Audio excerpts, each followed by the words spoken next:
AQSh 2025-yil uchun yangilangan kritik minerallar ro'yxatini e'lon qildi. Yangilangan ro'yxatga bir vaqtning o'zida 10 ta yangi minerallarning qo'shilishi mamlakatning yuqori texnologiyalar va strategik materiallar bo'yicha siyosatida yangi bosqich boshlanayotganini ko'rsatadi. Yangi ro'yxatga kiritilgan elementlar orasida bor, reniy, mis, qo'rg'oshin, fosfat, uran kabi geosiyosiy va iqtisodiy ahamiyati yuqori bo'lgan minerallar mavjud.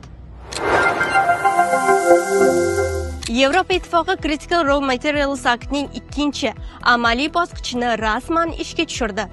Maqsad 2030-yilgacha Yevropaning strategik xomashyo bo'yicha 40% mahalliy qayta ishlash ko'rsatkichiga erishish.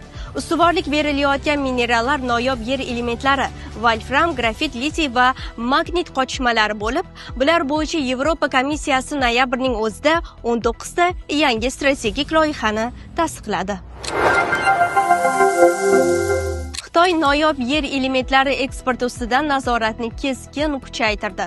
Yangi tartibga ko'ra Xitoydan tashqarida ishlab chiqarilgan, ammo Xitoy texnologiyasi, reagentlari yoki IP asosida yaratilgan noyob yer elementlari ham eksport litsenziyasiga bog'liq bo'ladi.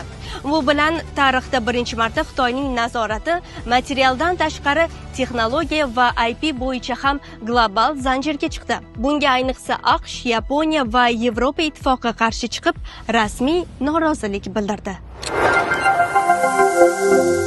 Midnews xabarlarini biz bilan kuzatishda davom eting.